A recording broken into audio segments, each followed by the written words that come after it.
Well, it's good to see you again anyway. Yeah, for me too. So So we're recording. yes, I'm recording. Fiona of another. Yeah, that's great. Fiona joined us, and so what I do is I introduce you. I get rid of the Go ahead. thing. So welcome everybody. Welcome to those who are actually present and to those who are watching the recording. Hi Fiona, who are going to watch the recording. I've kind of been on strike. I haven't done an interview and had people in my room, in my group, for a very long time. I wasn't feeling really well, but now I'm back in business, so to speak. So tonight, my guest is Sunny Jacobs. Perhaps some of you have heard of her before. I had never seen her until I saw the post on Facebook, the Goal. Was it Goalcast, I think, huh? Where Yes, go she ahead. was in a prison telling her story, and I was really touched by the story. And I think what got me, Sunny, is when you started to sing. I mean, I was really, I think I was in awe. I'm not sure if that's the correct word. Um, when you were telling your story, it was an impossible situation, and yet you found freedom. You literally walked out of the prison of your mind. Now, most of us, I think I can safely say that most of the world's population, we live caged into our thinking. We're not free. And your circumstances were practically impossible. You're in prison, convicted for a crime you didn't commit, sentenced to death by electric chair, and yet somehow you did it. Mhm. So I want tonight to be about that journey. I want tonight to because I have these conversations because I want to show people how we can decide to set ourselves free, how we can decide, as you put it, to give ourselves freedom. And storytelling is very powerful, and you have a very powerful story. So I'm basically, yeah, is this an interview? Yes. But at the same time, I'd like to give you the space to say it as you will. And perhaps at the end, if you will, I'd love for you to sing that song for us again. Because it's Okay. Mhm. really, I tried to copy you. I tried to do it, but I made a mess of it. I was out of tune. But anyway, welcome, Sunny. Thank you for accepting my invitation to be here. Well, thank you for inviting me. Um, I think that sometimes we get convinced that we don't have a choice, that I have no choice, and that's where we get captured into somebody else's story. What happened to me was they captured me in their story. They said that they were going to take me to the prison and then put me in an electric chair and take my life for something I didn't do. And I couldn't understand, like, why was this happening to me? That was the first stumbling block. I couldn't understand why. Like, what did I do in my life? I never hurt anyone. I mean, maybe somebody's feelings, but I never hurt another person in my whole life. So why is this? Do I have some terrible karma maybe from a past life? And I kept trying to figure it out. This was one of my mistakes. So I bought into their story. Of course, I had no, I didn't feel like I had any choice at the time. I didn't realize I had a choice because, after all, they had all the power. I had no power. They um, had guards. They had locked me in a cell. I had no way to communicate. I had no telephone calls. In the beginning, I had no phone calls, no letters. No one could come visit me. I was completely at the mercy of the merciless, if you like. And they said that I was to remain there until they decided to take my life. So I was stuck until one day I realized, and it was because of something, I must say, I'm not a particularly religious person, but I'm a very spiritual person. And I was, something I read in the Bible told me that they don't get to say when I die. That's not really up to them. They can write it on paper, and they had all the power, but not that much power. So when I realized that, it's made me start to think, wait a minute, like, until they do take my life or realize that they made a terrible mistake and let me go home to my children, my life still belongs to me. And that was the revelation that changed everything for me and helped me to set myself free. That no matter what your circumstances are, within those circumstances, your life still belongs to you. And so I decided that in the time that I had left, be it long or be it short, I would try to make myself the best person that I could be. Because either way, that was the best thing I could do. If it was true, like they said they were going to kill me, then the best thing I could do would be the best person I could be, when I go up there and have to, account for myself. And if they were going to send me home, then the best thing I could do would be, again, be the best person I could be, so that when I went home to my children, I wouldn't be an angry, bitter person because of what had happened. So I started to do yoga, meditation. I'm sorry. Ridiculous. Oh my God. Okay, carry on.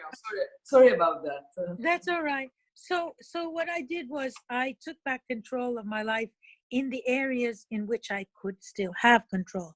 I couldn't leave my cell. I couldn't be with my children. I couldn't be with my husband. I couldn't choose what to wear or what to eat or when to shower. But what I could choose was how I responded to my circumstances.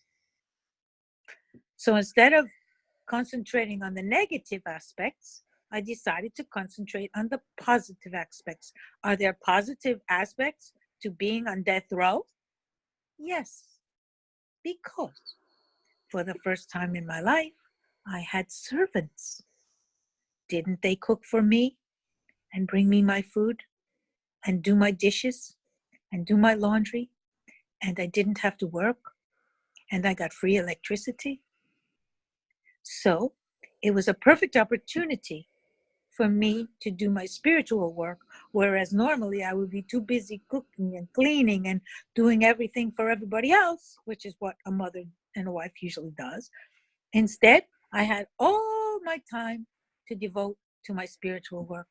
So that's what I chose to do, and I turned my cell into a sanctuary, and I decided what my life would consist of. In the morning, I would get up, I would do my meditation, I would do my yoga, say my prayers, and then bring me my breakfast. Thank you very much, my servant. You see? And it changed everything. Now, I wasn't in denial. I wasn't like in some strange place in my head where I was making believe that it wasn't happening. I accepted the circumstance. The circumstance was exactly what allowed me to find this freedom instead of fear. So I decided I wasn't going to live in fear. They could keep me there, but living in fear, this was my choice. So I decided I wouldn't do it. And so this was what changed everything. And then as I began to do my spiritual work, I began to realize that actually I'm a spirit here on my journey in this little body that is my vehicle to go through this life. And if that was true for me, then it was also true for the guards and the judge and the prosecutor and the people who testified falsely against me. They're here on their journey too. And I've realized that I would rather have my journey than theirs, because my journey didn't involve putting innocent people in prison or keeping someone away from their family or judging someone else every day. I don't know what that does to one's soul. Hmm. So that was what I decided to focus on. That was my choice. And we all have a choice. And that was, I think, the most important thing I learned. And that was the freedom that I found that I never actually realized before. And so, under those circumstances, as bad as they were, I found a freedom that I had never known before. And that's how I did it.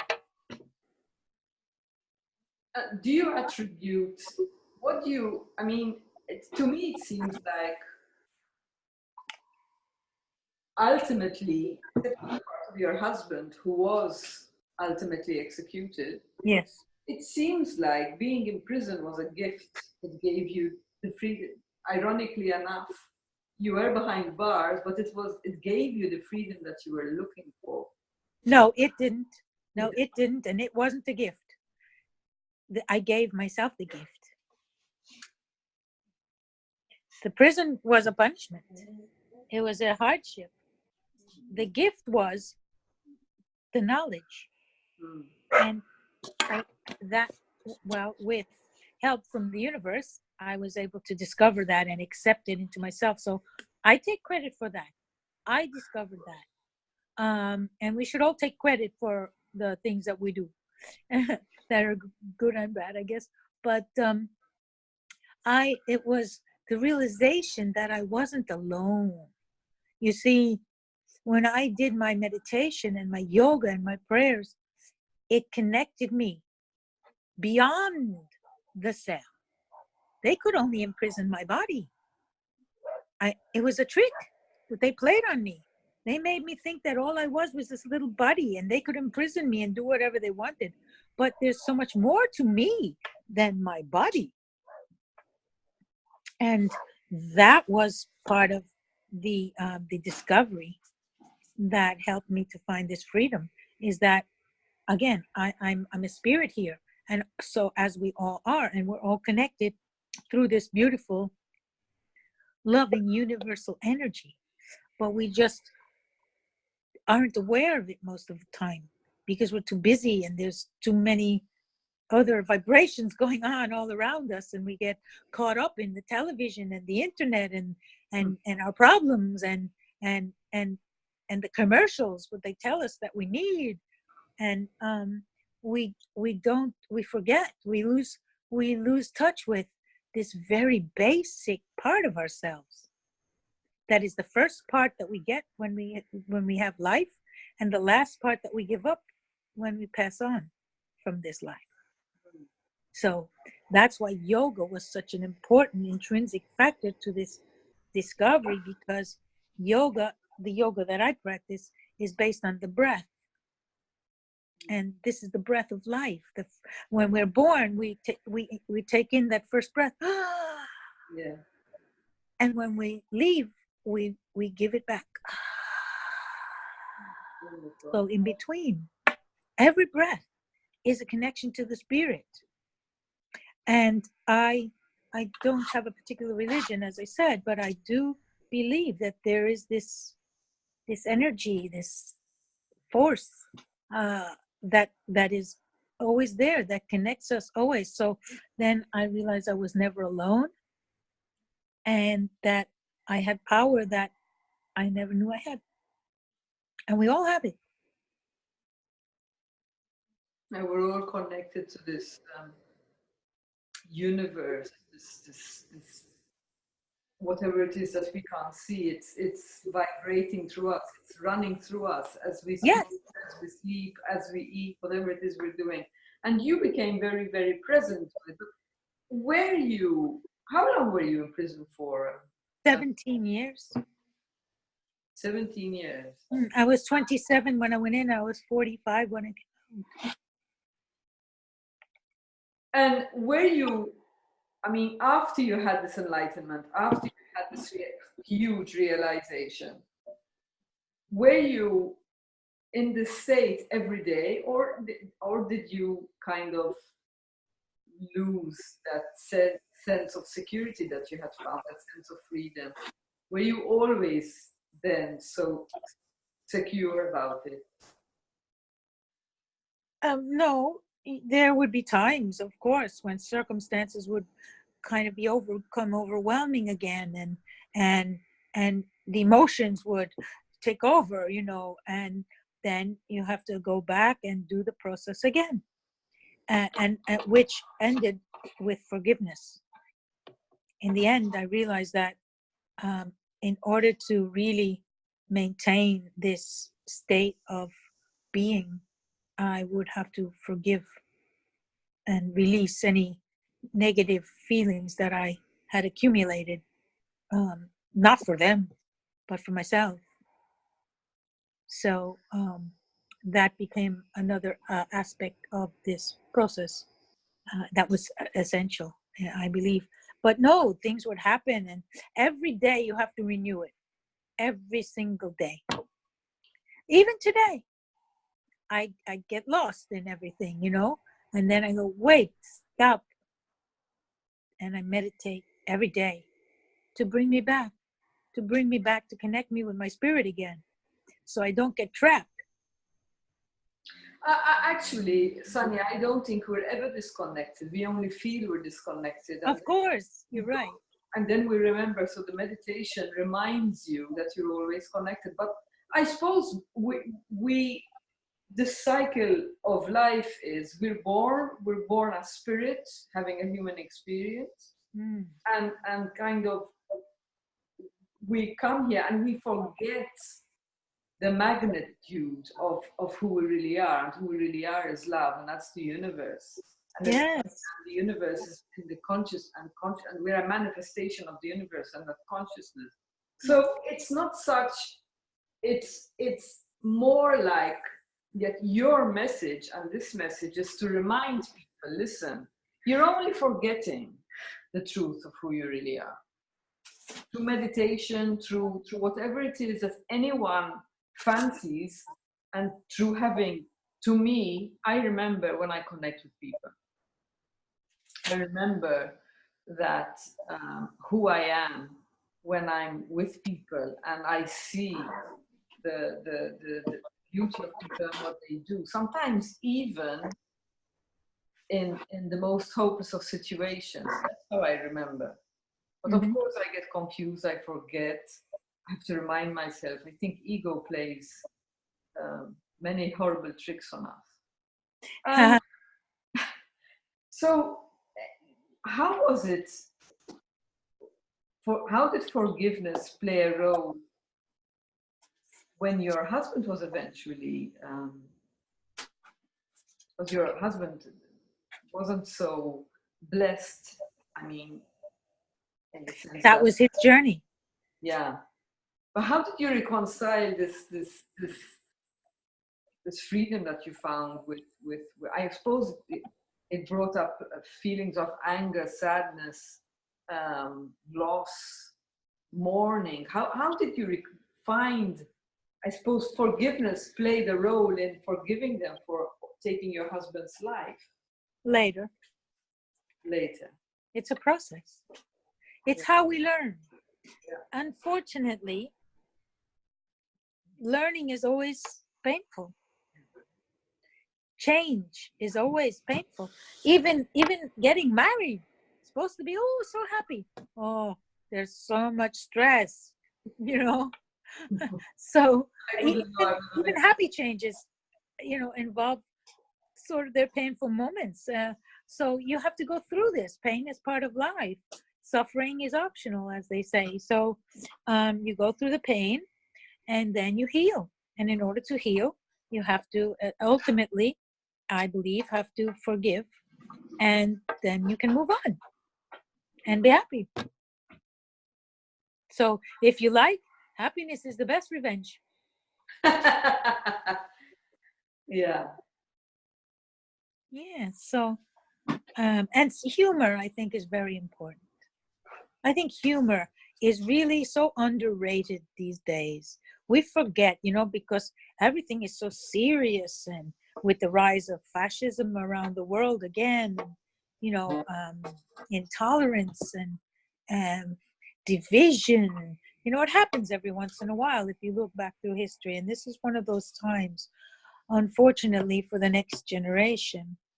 And so we sometimes get too serious, and I always advise my activist friends that at the end of the day, plant your garden, enjoy time with your children, enjoy your life, because all those people that you're trying to help and you're fighting for would give anything to have those moments that you're wasting. So it's very important to enjoy and show the younger generation that being an activist isn't all pain and anger. It also is joy. So I'm getting distracted by your husband and the noise in the background. And for recording purposes, this other people are going to hear that. So if you could be a bit more silent. Right.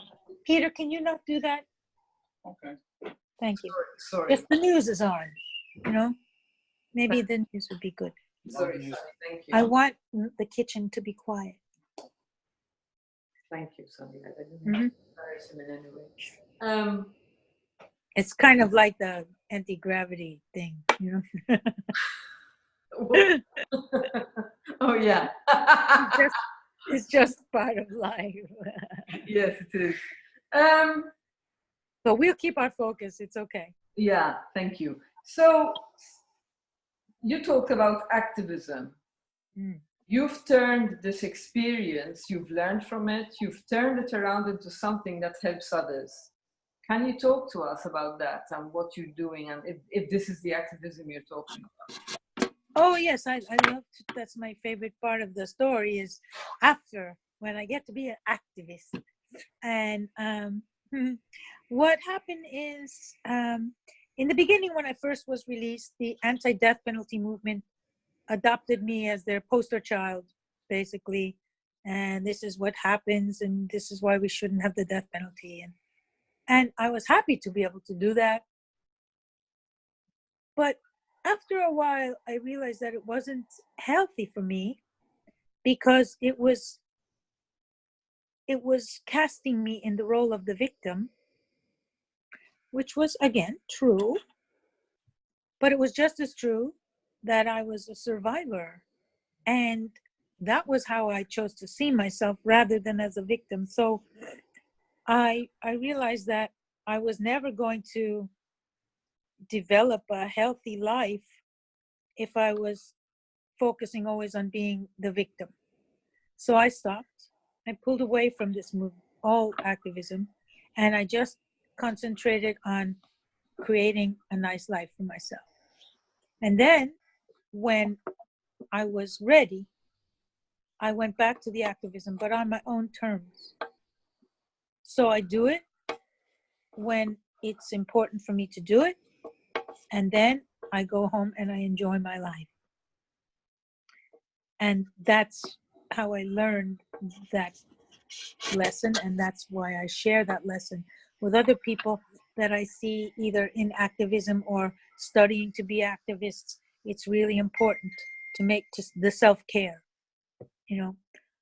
otherwise you burn out before you accomplish your mission. And it's not so important that you accomplish the goal. What's important is that you try. So even if we don't succeed now, it won't be because we didn't try. And I will leave this life with that. At least it's not because I didn't try. And that makes me happy. Yeah, there's so much gold in what you're saying, Sami. So much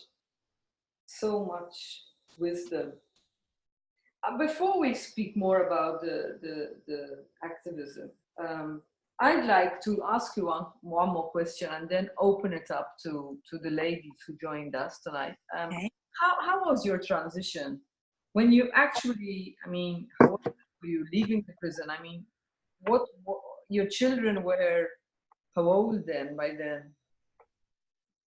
Oh, my daughter was 10 months old when this happened. My son was 9 years old. By the time I was released, my daughter was almost 18, and my son had a 3.5-year-old daughter of his own and a wife. So, I mean, with that, we were lost to each other, really. I used to actually, when I would dream of my children, even through all the years, I always dreamed of them exactly as they were when we were separated. My daughter was always a baby, and my son was always 9 years old. And so it was, I had to get used to him being a grown man and treating him like a grown man. He wasn't my little boy anymore. And my daughter didn't even really know me as her mother. And so I had no right to be her mother. I had to start out as her birth mother She did you and work my way up there. Sorry, sorry, I interrupted you. What did you say? What was what you said last? I had to start out as her birth mother and work my way up from there. But was it I had to something? prove myself. I had to earn So their it was love from and her side. I had to earn it. Fair Wow. enough. I think really we all have to earn the love and respect of our children, really. You know, we take it for granted because we're always there together and you're supposed to, but it's not always necessarily that way. And how is it now? It's good now. It's very good. We learned how to accept each other for who were, who we are now, rather than the expectations that we may have had from the past. And I think we have very good and loving relationship. It's not as close as I would have liked, but then when I look around me, that's not necessarily just because of the separation, because I see lots of people who their relationship for whatever reason is not as close as they would like with their family, you know. So that can happen. I've learned not to blame everything on that experience. It could be, but it's not necessarily so. Well, I personally, I was not close to my father at all, and he wasn't in prison. He was in the prison of his work and his mind. But I didn't earn his love. He didn't earn mine. We were like aliens living in the same house. So I quite agree with that. It does not necessarily mean that that experience caused the rift between you and your daughter, but it's wonderful that that you managed to build something anyway, even. Yeah. But it was based on acceptance. I I accept you for who you are and what you are, not my expectations or my vision of what it should be. You know, I accepted what I was given, Yeah. and I tried to base one of the key elements I think that helped so much was that early on I made a decision that I had lost so much that now I'm 45 years old and a grandmother. So life is too short. And I decided that I wanted all my relationships to be loving relationships based on love. And so I judged all my actions and my connections by that yardstick. Is this loving? And if it wasn't, then I stepped back a bit. And now, until I could say that at this distance, we can have a loving relationship. If we get any closer, we start to run into expectations and perhaps resentments from the past or whatever. So back away.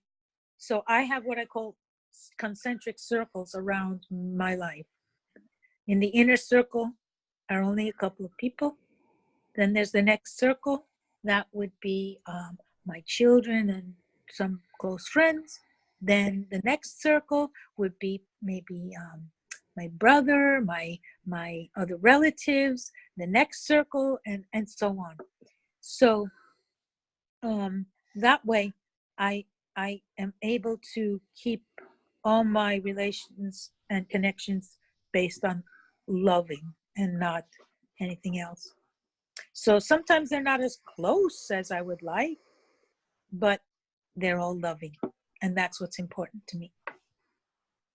My choice. Yeah. So now I'd like to open it up to Fiona and to Andrea. If they have any questions, if there's anything, would you be open? Would you be up for that, Sunny? Yes, sure.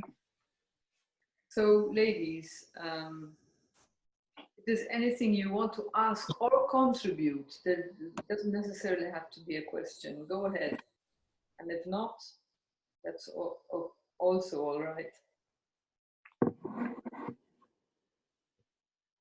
If they don't have any questions, I might. Go ahead. I'm curious. So, of the people who are listening with us today, has anyone else experienced an injustice in their life? Not necessarily the same as mine.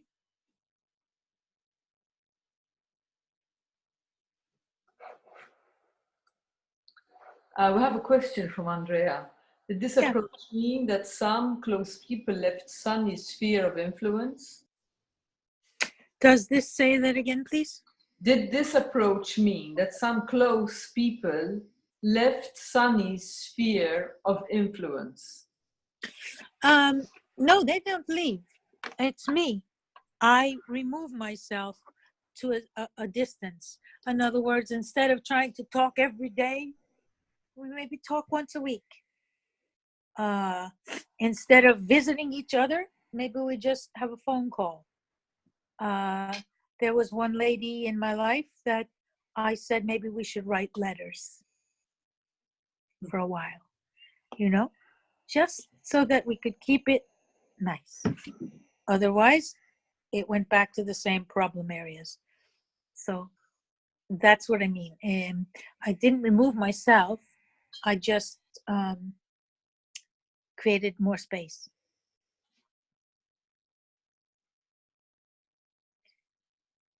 Does that answer your question, Andrea? If you live in the same house with the person, that makes it a bit more difficult because you have to interact, But if the interaction becomes toxic, I simply say, excuse me, I'm going to go in the other room now. I choose not to engage in this. And leave. Go in the other room. I think it's really interesting what you're saying, Sunny, when you just asked if anyone else has had an experience of injustice. I was very struck, actually, when I watched the video again, the Goldcast video again today, because I had seen it before. I have just been through something, I mean, obviously not as extreme as your case, but I have just been through a very similar injustice in terms of being charged with something I don't think I did. Your sound is really low, Fiona, sorry. Is that? Yeah, I would. Better? Or do you need headphones? I think you need. Okay, I can hear. But for the people who listen to the recording, I want her input is valuable. So. Of course. Can you hear right now? Better. Yeah. Oh, hi. Hi. Can you hear okay, Diane? Yes. Okay. I was very struck when I listened to the Goldcast video again today, how similar it is to the experience that I've just had in a situation of injustice. And it's really interesting. It's been really interesting to me, and obviously my experience wasn't as extreme as yours. However, I feel the injustice is very, very similar in the sense that I was deemed to be guilty without actually being able to answer any charge. And I've suffered some consequences as a result of that. And what I've come up against in the last week is this real interest. I mean, I know these people quite personally, so, and I had a degree of what I would call that universal love for these people. And that was still there, even though I was actually pretty horrified at the way they were behaving. And I was really struck, you know, in my head, I found it very, at one point I was like, okay, there's been judged here, and it's, you know, I've come out of this very poorly, but I know I don't have any hatred for these people, which was really interesting. And I can't really say what it was, apart from the fact that I have this understanding of this universal love space. But it was a bit confusing. But it's like, and it would be so easy to blame them. But what I can see is that they're in their story of what they felt the circumstances were. And arguably I'm in mine. But I can't, in a sense, they're doing the best they can with what's in their hands at the moment. And I can't change that. So there's no point in fighting against it. And I have a health condition. So it's easier for me to walk away, but it wouldn't be easier if I was still stewing in it. It's, Diane, it might be worth you muting, just because I think there's like backfiring 3 times, if you see what I mean.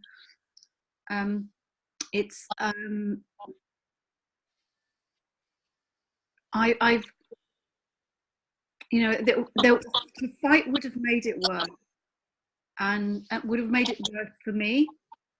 And provided I don't have this sort of seething little thing that's bubbling inside of me for the rest of my life, then it's, because I have I've had cancer 3 times, so I'm, you know, like the last thing I need is something that's bubbling away inside of me. And for me to be able to walk away without blaming them and suffer quite major consequences, to me, without that, it's really quite remarkable, to be honest. And I could not have done that a few years back. And it's actually over the last, and this is really recent, just a few days ago, but even over the last few days, I've been reflecting on some behaviour of other people who, I think, well, I mean, this is what I've been taught, is that it's to do with this, in the non-dual understanding, to do with the doership, and understanding that we are not in control and they are not in control of their story. So it's in a sense, it started me to reassess some other interactions with other people that were quite, you know, I have somebody who I care about very much, and sometimes is can be fairly unpleasant in what he says to me, and I'm, for him, because I have this deep love, I see that he's not in his right mind.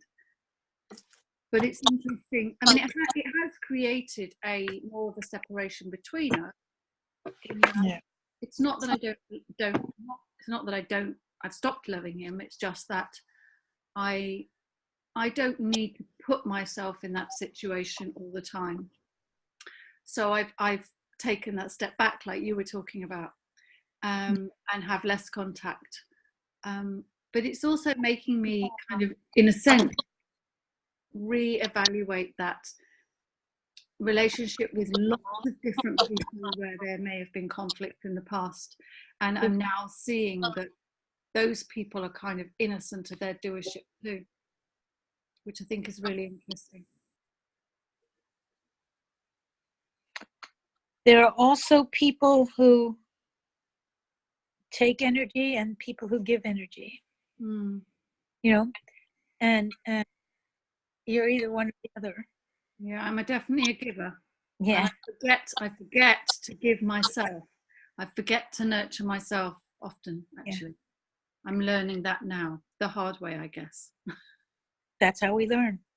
That's what I was saying. Learning is always painful in some way. But if you come to love the process, knowing that at the end of the painful part, you're going to get the gift of this knowledge or this breakthrough, then you don't resent the pain so much, because it's just the way we learn. It's just the way we're made. I wonder why, but that's not for me to know. What came to my mind when I was listening to you is that compassion is the next step. You see, you have faced life-threatening situation because of your cancer. And it doesn't matter if it's somebody threatening to execute you, or if it's an illness, or if it's an accident, or whatever it is. When you have faced the possibility of your own death, it changes you. I agree totally. Deepens your connection to your spirit, I think. So compassion is what I hear developing in you, and that's beautiful. That's beautiful, because once you can have it, when someone does something wrong to you, or an injustice happens, if you can have compassion for them, it doesn't mean you excuse the behavior. It's still wrong, and you don't expose yourself to it continually. But if you can step back and have compassion for that person, that's great. That's another gift that obviously you're giving yourself. And again, when you said you can't control the circumstances, that's absolutely true. You can only control your response. And even that we can't control sometimes, I think. Well, you can get a grip. Sometimes you just have to be angry. You have to. It's natural and it's important, but you don't let it take over your life. It's like, okay, breathe. And then, I mean, there's being angry in a safe space at home, throwing a tantrum and shouting and etc. on my own at home, and being angry in someone else's face is a big difference. Yeah. Or sometimes, you just have to say, I don't, sometimes you do have to let them know. But I think that's, the way I'm kind of doing that with the other person is that I've just said, I want to have a conversation about that message, but now is not the right time. Yeah. Or maybe it's just needs to be acknowledged by you, like this is how it is, or this is how the person is, or in their journey through life, this is the level that they're out right now, and that's toxic for me. It's not healthy for me. Therefore, step back. You can't fix them necessarily. The only one you can fix really is yourself. That was something I learned with my kids. I was trying to fix them, and that didn't work. I wasn't even entitled to do that. So I fixed myself. And I adjusted my attitude, and I adjusted my expectations, and just stepped back some. And I gave them space. And until it was a loving and healthy, to be a loving and healthy relationship. And again, like I said, sometimes you have to be more distant than you'd like, but that's how it is. Just have to accept that. Yeah, absolutely. And I think what one big thing that particular relationship has taught me is that it's to draw boundaries for myself. Not I there is a line that gets crossed And when it comes to, well, for me in this particular example, if it's language and it's not directed at me, I know that for sure, but it's like any kind of beginning to be racist and stuff like that, and that's it. It's like, whoa, stop. Either you stop being racist or we stop this conversation, and I draw that boundary now, Right. really strongly. And I think that's important. I think that's important. Yeah. Boundaries. I yeah, definitely. And I didn't do that very well in the past. Well, we want to convince people. We want to make it better and make it right, but there are times for that, but not when it's personal, because then it tends to escalate. I think the restorative justice does a very good job with that, and that's something to look into. But my husband now, Peter, he also was wrongly convicted and sentenced to death, but in Ireland rather than in America. And he suggests, and it's very good suggestion, that when a situation comes up like that, where there's a conflict with someone that you really would like to make it better, you send them green. You visualize sending them green, the color green, because green is the color of the chakra. Pink and green is the heart chakra. So if you can't manage to send them love, send them green. Okay. Yeah, and that changes it for you, and sometimes it changes it for them too. So if you can't quite manage love, green will do it. It's interesting. I'm interested. I've actually got to go because I'm on a coaching call at 7, but or 7 here anyway. Yeah. It's I'm interested in, because I have a very strong, always have had, in fact, a very strong kind of notion of right and what's right and what's wrong. And I trained as a lawyer, and I felt like that was partly because I had this feeling of wanting things to be fair and wanting there to be justice. And yet what I see is that very often there isn't justice, particularly if you happen to be on the other side of some kind of dispute where a big organization is involved. You haven't got money to be able to fight it in court, whereas they have. And like in this particular situation with me, or you've got an illness and or a combination of all of those.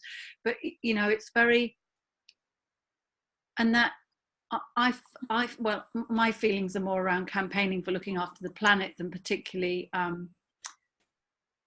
doing other kind of campaigning. But I think I'm interested that you still do some of that work, because it's almost like it's looking now to me that, like, if I do campaign, it has to be a campaign with love as opposed to a fight against something, because to fight against something is to do as much bad and harm as what they're already doing. Yes, good. In other words, you're focusing on the positive rather than on the negative, and that gives you power, which is great. That's why people like Diane with this podcast, or whatever you call these things, is so important, because she is connecting like-minded people in a positive way so that we can increase the power of love and compassion and doing what's right. I felt the same way. When you said that, I thought, wow, I actually, from the time I was a child, had this difficulty with things having to be right. That it should be right. And not everybody feels that way, and not everybody's idea of right and wrong is the same as mine. But in the end, I have to accept the consequences of my own choices and decisions. So I have to do what I feel is right, regardless of what anybody else thinks, because I have to live with it. So thank you, Sunny. I'm blessed to have had the opportunity to talk to you. Absolutely blessed. Well, thank you. I think you are absolutely amazing. I'm afraid I do need to drop off though because I need Thank you, Fiona, for your contribution. And you get Thanks, Fiona. I have Lovely another name, question. lovely Irish name, Fiona. Thank you. Uh, And Andrea, please go ahead and have a conversation because I will listen into the recording as well. Bye-bye. Bye-bye. I have another question because you said Diane is bringing like-minded people together and spreading the power of love. How are you using your experience to spread love and to help people who have perhaps found themselves in similar situations, and how are you extending that to other people who are still in prison? Well, thank you for asking that question. I'm going to turn on this little light here and let it shine. I don't know. Is that better? Yes. I think, okay, because the sun is going down. Together with my husband, Peter, we realized that we were so blessed to find each other. How amazing. From 7,000 miles apart, we meet, we have this completely similar background, being wrongly convicted for something neither of us did, spending 15 and 17 years in prison, coming out, both having done yoga and meditation and choosing healing and forgiveness afterward. This is not a coincidence. So, and we became part of each other's healing and happiness. So we felt that we should try to share that with other people who have gone through a similar experience. And so we started what we call the Sunny Center, and for healing. And we invite other people who were wrongly convicted, once they have been free, to come and stay with us in our home. And we share with them. First, they share with us what their experience was like, because it's safe to do so, where they know they won't be judged because we understand completely. And then we share with them the methods that work for us to help us to recover and have a happy life. Excuse me. So that's what we started doing, and it has grown immensely. We started out just taking people from America, and now we have people from all over the world. You need a drop of water? I don't have one. Hang on. Yeah.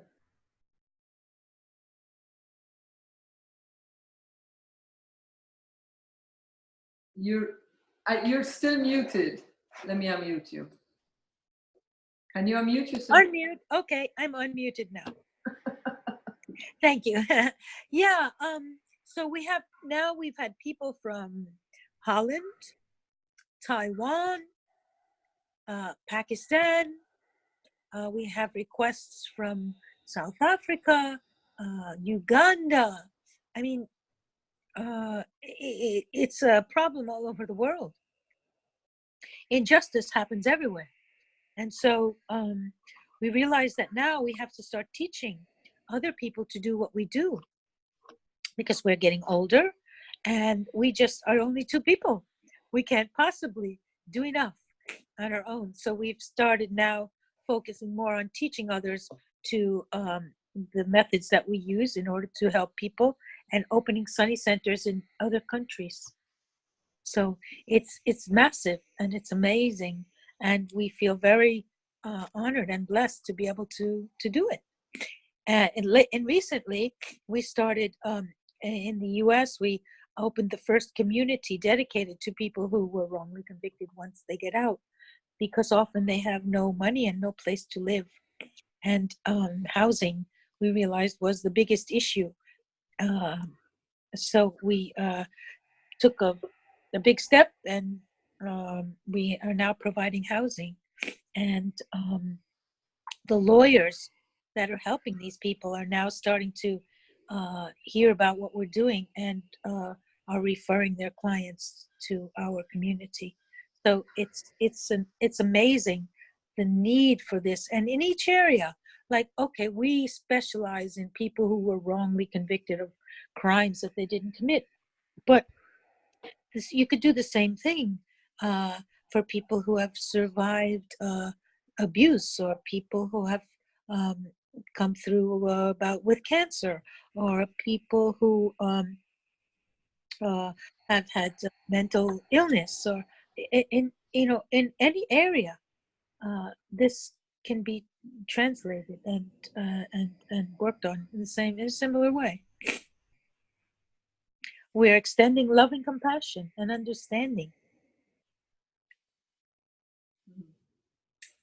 I'm simply loving this conversation. I have enjoyed every second of it, Sunny. And like Fiona, I feel blessed and that you accepted my invitation and that I have actually met you. Thank you. Thank you for being here. We each have our part to play. So your part is to make the connect the dots. I think that's what I need to be doing.